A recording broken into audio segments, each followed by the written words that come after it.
Well, it's my pleasure this morning to introduce Katie Carter. Katie Carter is a missionary to Costa Rica, and she has served in El Salvador for 7 years before going to Costa Rica. And just the work that she is doing in that country is incredible in the sense of working with kids who are at risk, kids who are who maybe don't get the attention of their parents, but yet here she is on the front lines with her staff, with her folks who are with her every single day, ministering the gospel of Jesus Christ, feeding the hungry, and being with them and teaching them life skills and seeing their lives changed for the glory of God. Her story touched me this morning, and I pray that her story will touch you as well. And at the end of service, as you know, those who are visiting us or guests with us today, our offering is being taken at the end or received at the end of service so that we're not passing buckets, but our ushers will be prepared. And I just want you to just be in thought. I know many of you have come to give your tithe, come to give your offerings today, but I just want you to be in prayer about what the Lord would have you to do for missions this morning, because we're wanting to bless Katie today when she leaves. There's a budget for her to raise. She's on itineration. She is about, hopefully, to leave in January, May. Is it May? Okay. May of next year. And we're wanting her to hit that deadline and make sure that she gets back home to the ministry that God has called her to. So be in prayer. Lord, what would you have me to do as you hear her minister the gospel today and share all that God has laid upon her heart to share? So would you give a warm welcome to Katie Carter as she comes this morning? Come on.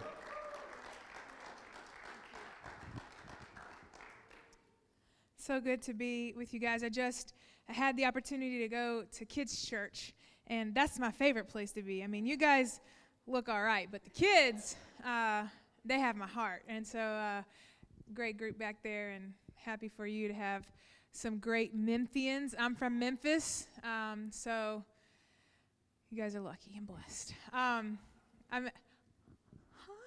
there's more of them. Wow, hey. Is that a Memphis mask? Awesome. There we go. Go Tigers. Okay. So I met Pastor Ricky and Jenny back in February, and it was great to be able to meet them. I had heard about them and how awesome they were, and now I know. We've had a great weekend. I got to be here Friday. There was a women's event, and if you're a woman and you weren't here, you missed out, because it's good fellowship. You know, I don't really like ladies' events. I always feel weird and awkward, and sometimes they are weird and awkward. But it was really good. So if you don't come regularly to this ladies' night, you need to come, because it's fun. You guys have a cool pastora, Jenny. And so this weekend we've been hanging out. I got to go to Franklin yesterday to see the area of the church plant. I thought we were going to Franklin, Tennessee. I didn't know there was a Franklin, Kentucky, or that I was even that close to Kentucky. You'll find out throughout the day how awesome my geography is. So anyway, that's not a joke. Don't laugh at me. No. So that's really cool, and I'm so happy for the Crawfords and for you guys to be able to partner with them. And just last night in my hotel, I just was excited about it and prayed for you guys and prayed for the area and believing that God's going to do some awesome things. So that's great. And I'll piggyback off of my friend that came up to talk about Pastor's Appreciation. Your pastors are awesome, all of them. I've gotten to know all of them, got to have breakfast with Miss Michelle yesterday, and just hanging out with the staff and some of the church people. You guys are awesome, and so thank you. And bring all the money and all your gift cards and all the things to bless your pastors next week, and that was a bonus for you there. If you're online and you don't feel comfortable coming, I'm sure you can work out a way to send them something online that'll work out great. So I'm a missionary to Costa Rica, like Pastor said, and I've been in Costa Rica for the past 2 years, and I served in El Salvador, and I just want to kind of tell you a little bit about my story. You know, the Bible says that we're overcomers by the blood of the Lamb and the word of our testimony, and so today I want to share with you my story. Hopefully you feel encouraged, and you know, if you ever get the opportunity to share your story with somebody, I would challenge you to do that. You never know how God may use you and your story to bless or minister or challenge someone else's life. And so, you know, we just need to share more with each other. So I grew up in a Christian home, and my parents were children's pastors for a few years, and it was my dream to be a children's pastor. I thought that was such a cool thing. I love kids. I love hanging out with kids. I really am just a child. I'm just really tall. And so, but I like, just love hanging out with kids. And I believe God has a special relationship with children. I believe that he hears them. And, sometimes as adults, we can forget that and kind of let them piggyback on our relationship with the Lord. But God has real relationships with kids, and he uses them. And I fully believe that. So I grew up thinking like I was going to be a kids pastor in Memphis, and I had it all figured out, right? When I was a child, I went to kids camp, and I was 10 years old, and I was at the altar. And I was praying, and I never really felt any call to be a missionary, but I did like when missionaries would come to the church and speak. I thought they were kind of weird. I know now we are. It's just, you have to be weird to be a missionary, I guess. I don't know. It's just like what we do. But I was at camp, and I was praying, and I felt like God was calling me into the ministry. I didn't know what it meant. I just knew that in some capacity I would be serving the Lord full time. But as I look back, I think he was probably calling me to be a missionary, because I remember beating my hand on the cold cement floor, crying, saying, "Please don't make me go to Africa. Please don't send me to Africa." And here's part 2 of my geography. I just thought that Africa was the only other country that existed outside of the United States. All the missionaries went to Africa. So looking back, I think he may have been putting a burden of missions on my heart. So fast forward, I'm in high school. I'm a senior. It's the best year ever. And I get this phone call from my pastor, and he says, "Hey, we're taking a missions trip to El Salvador," which I thought was a city in Mexico. Anyways, I'll quit talking about that. I won't embarrass myself anymore. I probably will, though. So I'm like, I can't go on this trip. It's the end of the year. Exams are coming up. There's no way I can miss a full week of school. And my pastor says the famous pastoral line, "Would you pray about it?" And I was like, "No, I can't go on the trip. Like, I don't need to pray." Anyway, so a lot of things fell in line. I found out that the same dates of the trip, we were having our senior trip at school, and I wasn't going on that trip. So I didn't have to be at school that week. So God was lining up some things to get me into El Salvador. I didn't realize that time. I was a senior in high school, okay? So I go on this trip. I have no idea what to expect. I have no idea what we're doing. I just knew I was supposed to bring some long skirts, and they were gonna give me some T-shirt to wear because that looks cool. And I get there, and it's hot. I'm talking like nasty hot, like sweat all day. Right? Like, he's been there all the time, sweat, and soup for every meal. I'm sweating so much. I'm like adding broth to my soup. I'm just sitting there watching it drip into the bowl. And I'm like, well, at least I won't dehydrate because I got all the salt coming back into me, right? I know it's gross. I'm sorry. But it was hot, okay? I was not comfortable. And so we painted this church in the morning, and in the afternoon we did kids ministry. And I loved that part. I loved being out on the street, dancing around. They painted me as a clown. And my makeup lasted for a whole 3 minutes. I had, like, sweat. I looked like a creepy clown. The kids, I couldn't figure out why they were running the other way. And then I saw the pictures later, and I was like, oh, I would have probably run too.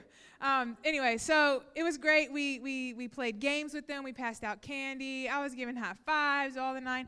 And then we would present them with the gospel. And so it was really neat. And at the end of our presentation, we would get the kids in a circle. And we would circle around them to kind of cut out distractions and make them feel safe. And we would pray for them. So we're in this huddle, and the kids, there's a man who is saying something in Spanish. I don't speak Spanish. I think he was talking about Jesus. But he's talking, and for whatever reason, all the kids are looking at me. And I was like, this is not the clown day, by the way. This is a different day. I didn't have any face makeup on, okay? And I was like, is something on my face? Why are they staring at me? And it started to get uncomfortable.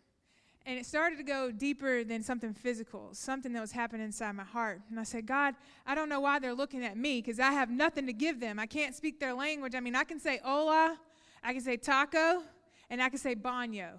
Those are the 3 important words you need to know. Hello, taco, and bathroom, okay? You'll be set. And Jesus, of course. That's Jesus. That's the easy one. So I'm sitting there and I'm like, what is going on? I've given them high fives. I've given them candy. I've played with them, but I can't do anything else for these kids. And why are they looking at me, God? And I see that they need something. I see that there's no hope in their eyes. I see there's fear. I see that it's dark. And God, what is happening? And remember, I was a senior in high school, so I was a little dramatic. So I went and got on the bus and cried like a little baby, and I was mad, and I didn't know what was happening. And later that night, we had a devotion with our team, and I was praying, and I was praying for these kids. I remember what they looked like to this day. I remember what they were wearing. I remember the scene. I remember the neighborhood. It was a horrible neighborhood. And I was praying for those kids, and I said, God, you have to send somebody. You have to send somebody to share with them the hope and share with them that they have a purpose for their life and that they're here for a reason and that they don't have to be afraid because you're with them. And I'm saying all these prayers, and boy, was that a dangerous prayer to pray. Because God was like, what? I'm sending you. And I was like, me? No way. No, I can't. I was like, I can't. God, no way. I don't know Spanish. There's no way I'm going to be able to raise the money. My mom's going to kill me. I can't do it. I mean, I was like a senior in high school. Dramatic, right? And then I hit this wave of like, yeah, let's save El Salvador. I'm Wonder Woman, God. You're going to give me everything I need. Let's do it. All the kids are going to know you, God. Together, we're going to do this. I mean, I was like feeling all the strength and the power, and I was like, yeah. And then I came back down off the high a little bit, and I'm like, wait, how are we going to do this again? Like, how's this all? This is all in a span of like 5 minutes, right? And I was like, but it's the most clear that I've ever heard the Lord speak to me. I mean, it was so clear. I just knew. I didn't know how.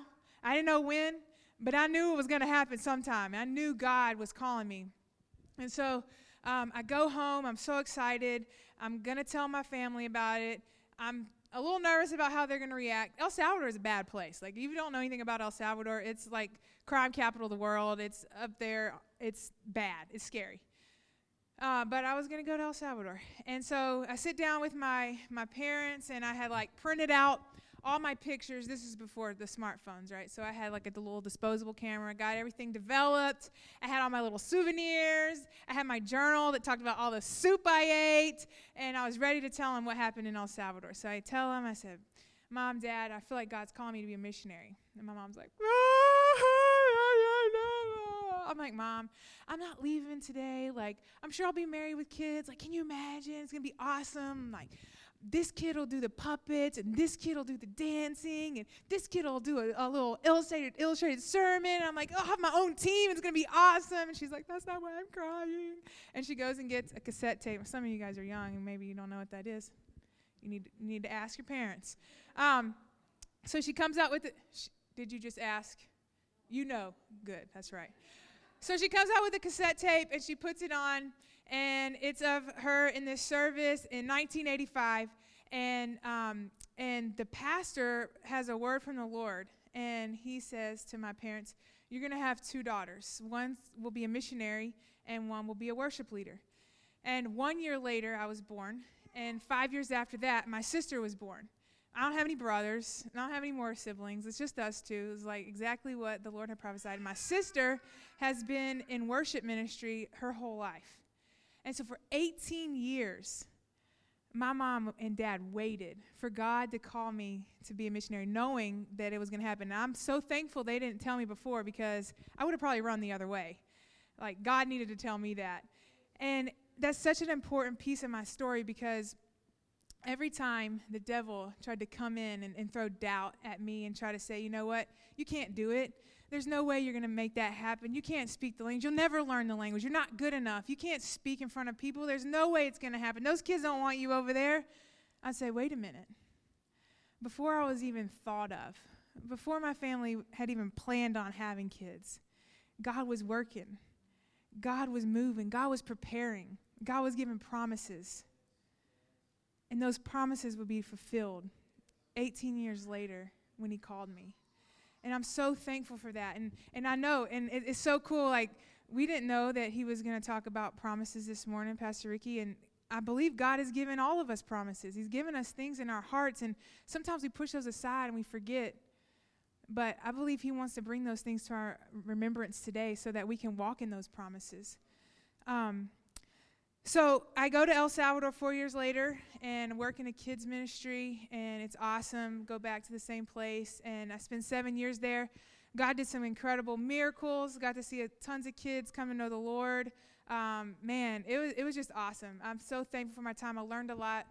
And then I felt God transitioning me, and I went to Costa Rica. And there I worked with a ministry called Child Hope, which is a school system. It's a Christian school. We have about 500 of them in all over Latin America and the Caribbean. And there's a sponsorship program so people in the States can sponsor them. You get a little brochure and get to write letters. It's cool. Get to send Christmas gifts and stuff like that. But it's neat. It's a neat ministry. The schools are always planted in very poor slum areas in Latin America. You know, Costa Rica is a beautiful place, right? Like, some of y'all are like, this girl over there living it up in paradise.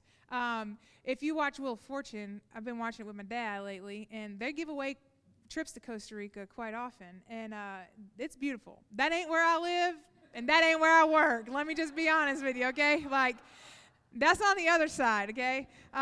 So don't have any doubts, okay? But it is a beautiful country, and but these schools are planted in these hard areas, and there's always a church next door to the school. We plant with the church, and that's important. The pastor has leadership over the school, and it's really neat. These kids are, you know, they're in hard situations, and they get to come. They get a good education, a Christian education. We teach Bible classes to them. The teachers are all Christians.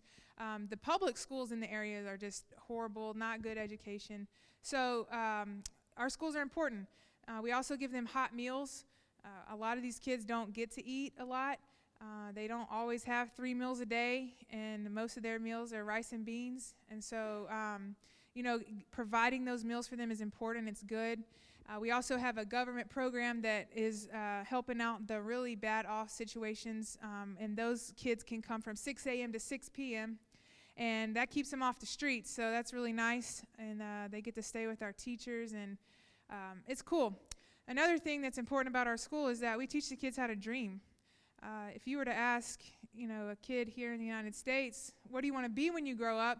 They're going to say an astronaut. They're going to say a pilot, the president, the next Beyonce. You know, I don't know. Hope not. But anyway, you know, they have big dreams. We know how to dream, right? Like, I wanted to be like 18 things when I was a child. Like, it was different every week. Depending on what I was wearing, that's what I wanted to be. But where we're working, these kids don't understand, like, there's more to life.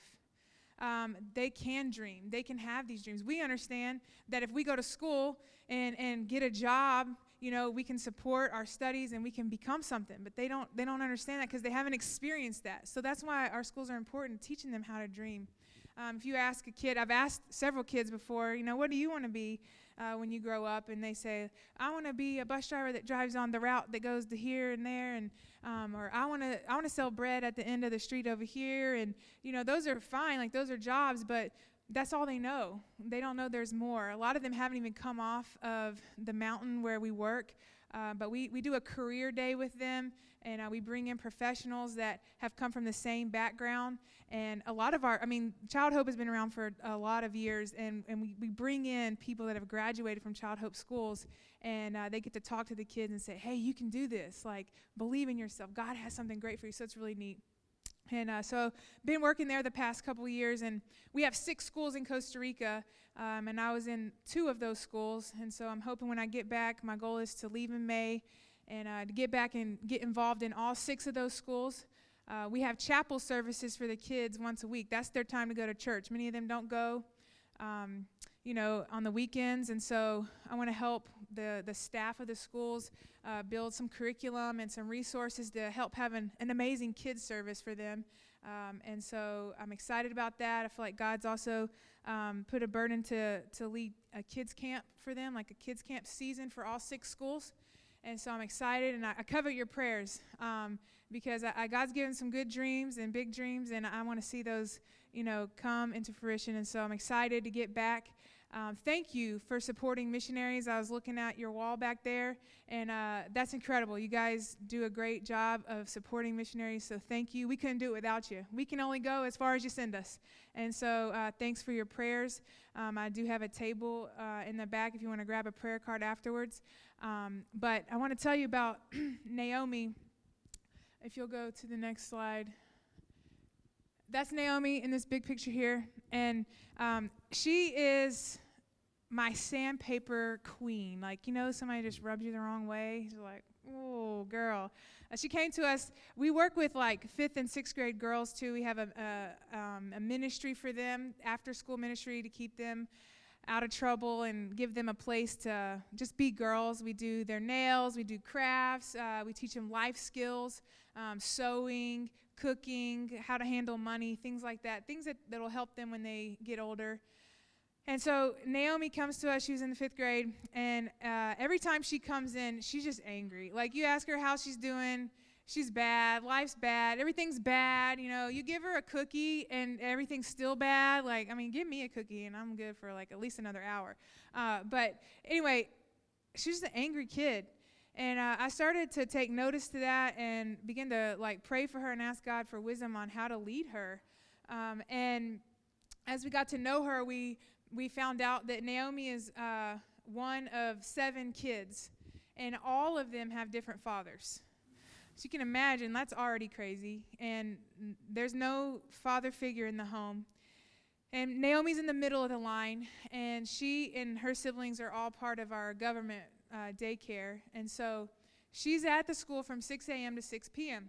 And when her mom gets off of work, because her mom's working hard to provide for all these kids, when she gets off of work, she's tired. I mean, can you imagine, like, you know, you're working all day and then you have 7 kids running around. Maybe you do, I don't know. But, like, I would be tired. I don't have any kids and I'm tired. So she didn't get much attention. She doesn't get much love. They go home. You know, I ask her all the time, like, what do you guys do at home? And we go home and go to bed and get up and go to school. There's just, like, no life, no love, no investment. And so she was starving for attention. She's just craving that attention. She'll do it you ask her to pass the purple crayon, and she will chunk the yellow scissors. You know, you ask her to sit down over here, and she's going to do cartwheels over there. And it was hard dealing with her. It was hard. But we began to pray for her, and we do a month-long study on the love of God as our Father with the girls. And that's really hard because many of them don't know their fathers. If they do know their fathers, most of the time they're abusive. There is a lot of sexual abuse that happens in the area that I work in. And so it's not an easy subject to talk about. But we always do it because it's important. It's important that they understand that God is our Father. And so we were doing this, and Naomi hates it. She's mad. She's crying. She don't want to talk about it. She gets in trouble when she asks her mom about her dad. She doesn't know anything about him.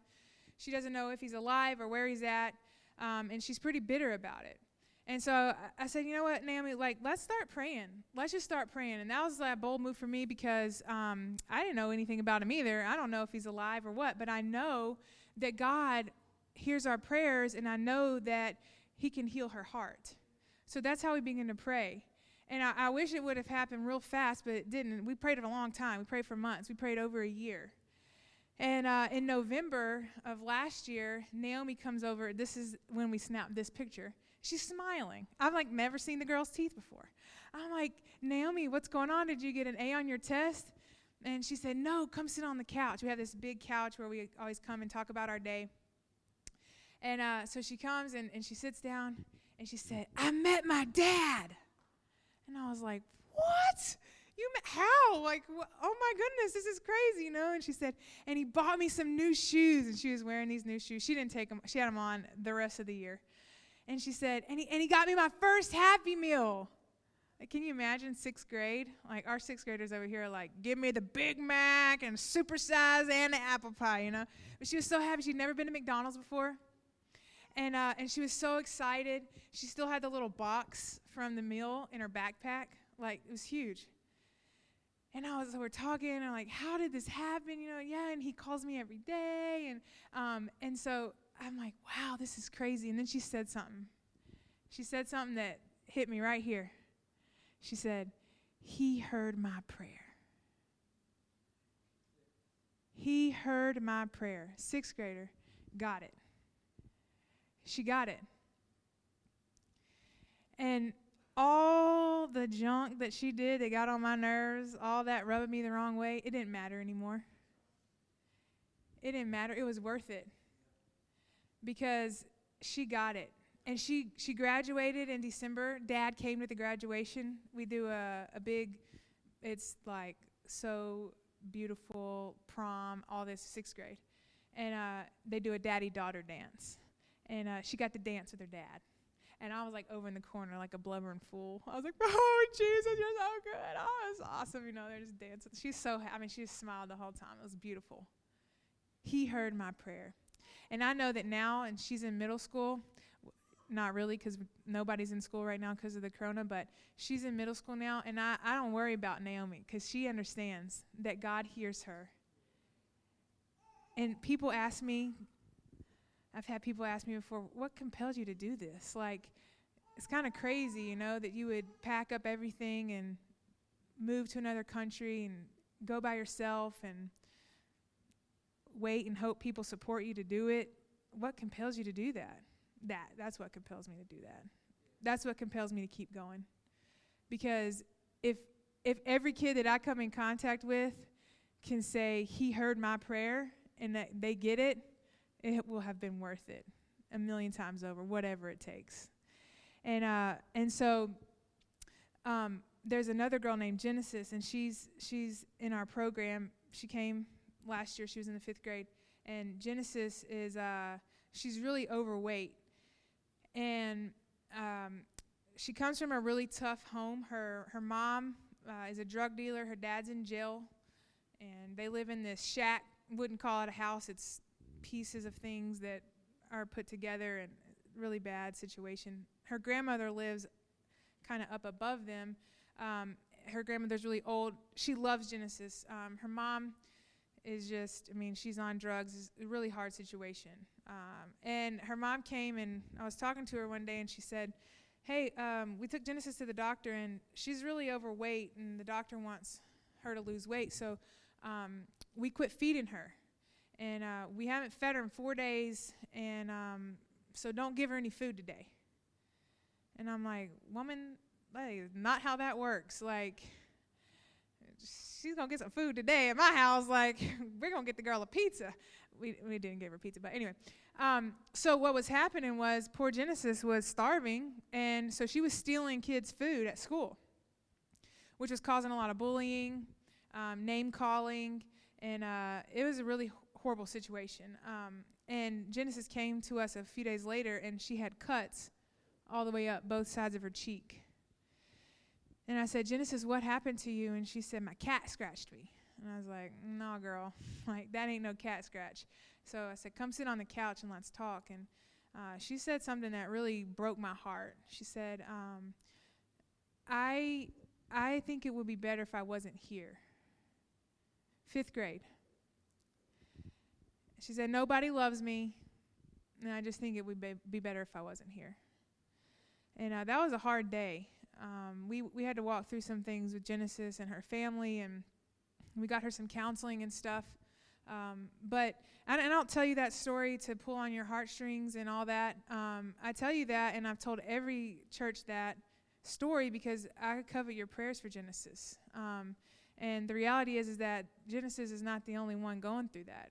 We had a few days later another girl come who had cut her arms up saying the same thing. Nobody loves me, and wanted to end their life, 5th and 6th grade. And, there's tons of kids. That story just represents tons of kids' story in Costa Rica and right here in Portland, Tennessee. And so, church, I ask you, please, when you think of Costa Rica or Katie Carter or whatever reminds you of Genesis' story, when you read the Bible, that's the first book, please pray. Pray for Genesis. Pray for the kids that don't understand that they have a purpose, that God has put them here for a reason. And so I'm excited to get back and tell kids that they do have a hope. That God has a plan for their life. And, I talked about the question that people have asked me what compels me. And I want to ask you that same question. Like, what compels you to do what you do? If you look up the word compel, it means like what drives you? What gives you passion? Why do you do the things that you do? Why do you work where you work? Why do you talk the way that you talk? What is compelling you to do those things? If you have your Bibles, you can turn to 2 Corinthians. There's a verse there that answers that question. 2 Corinthians 5, verse 14. It says, "For Christ's love compels us." His love compels us. Because we are convinced that one died for all, and therefore all died. And he died for all, that those who live should no longer live for themselves, but for him who died for them and was raised again. Christ's love compels us. What is Christ's love compelling us to do? Is his love compelling us to do anything, or are we just coasting through life? I believe that Christ's love should compel us to do three things. Number one, I think his love should compel us to love. I think we should love more. John 13:34 says, "A new command I give you." It doesn't say a new idea. Here's a new strategy. Here's a new plan. Here's a new thing you can do. It says a new command. That means we have to do that. A new command I give you, love one another. And there's a period there. And if I wanted to stop reading there, I could. And I could take that and think, love one another. What is love to me? What do I know as love? What is my context of love? And that's how I would love people. But if you keep reading, it says, "As I have loved you, so you must love one another." So that changes everything.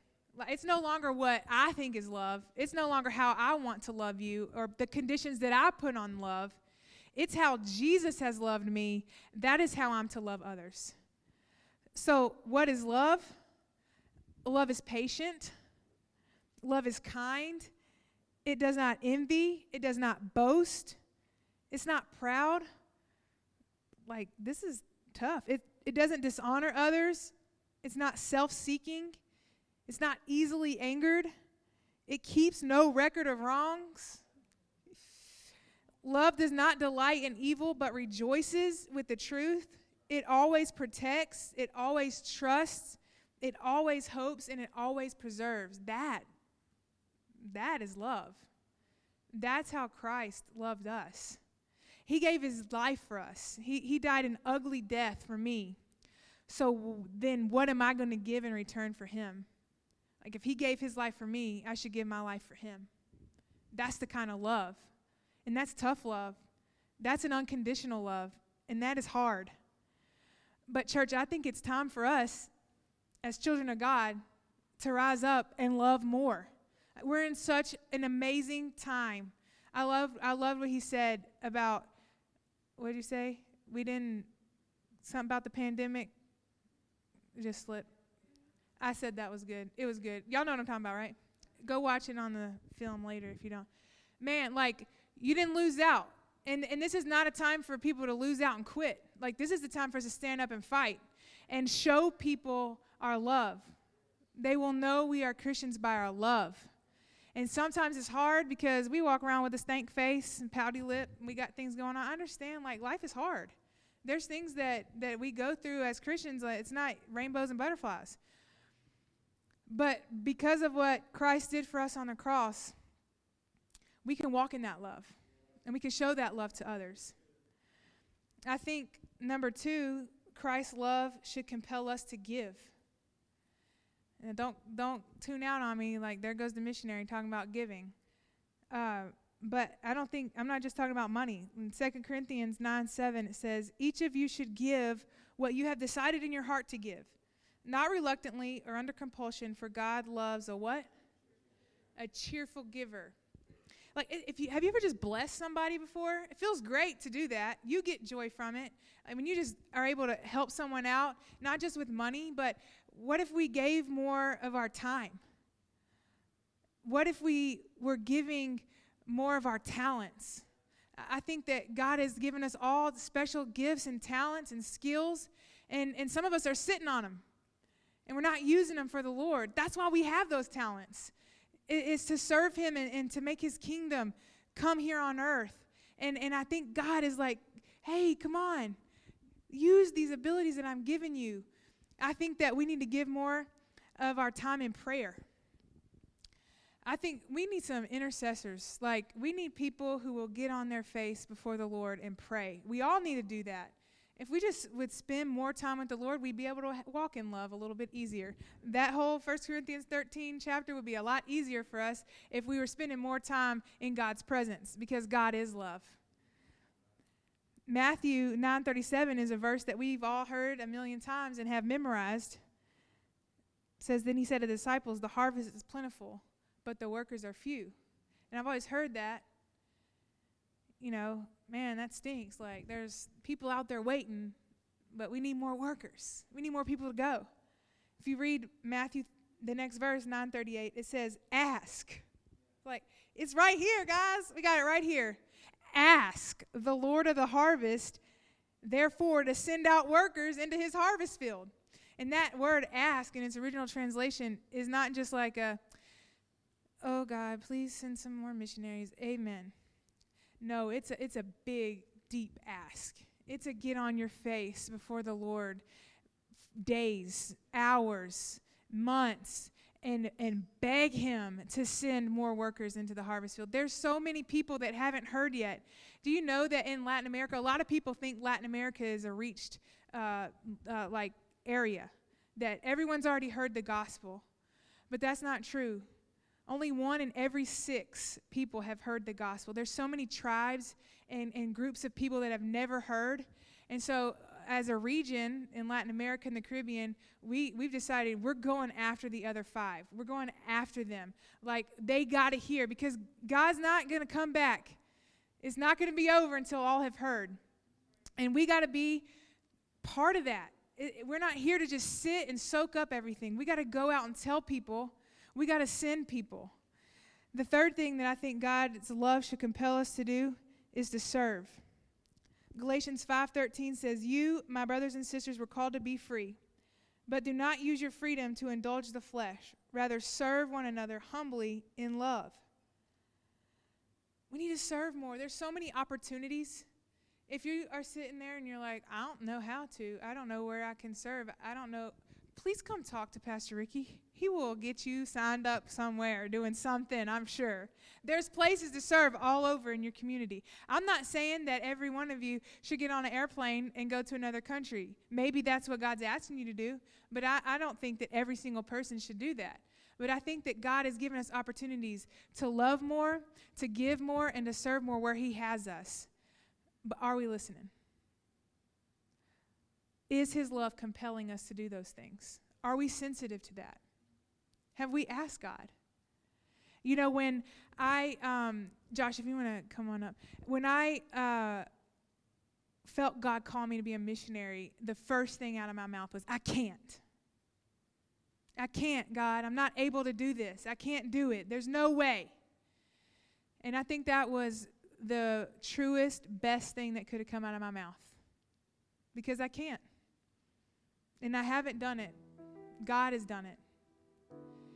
And God's not looking for our can and our skill and what we can do and what we're able to do. He's looking for our available. Are we available to him? Are we available to do what he's asking us to do? Have we even asked? Like, some people are like, I'm not called to be a missionary. Were you called to stay? Have you asked? Because there's so many things that God wants us to do and opportunities every day to show his love, but we miss it. We're distracted. We're not asking. It's not at the forefront of our minds. So I want to challenge you, church, today. to ask the Lord, to make yourself available fully to Him no matter what. And it's a scary prayer. It is. And He may ask you to get on a plane. I hope He does. I prayed that He would. I hope He asks you to cook a pot roast for somebody in need, to go cut somebody's yard. It don't have to be huge things. He just wants you. He just wants you to say, here I am. Use me, no matter what. Would you stand up with me today?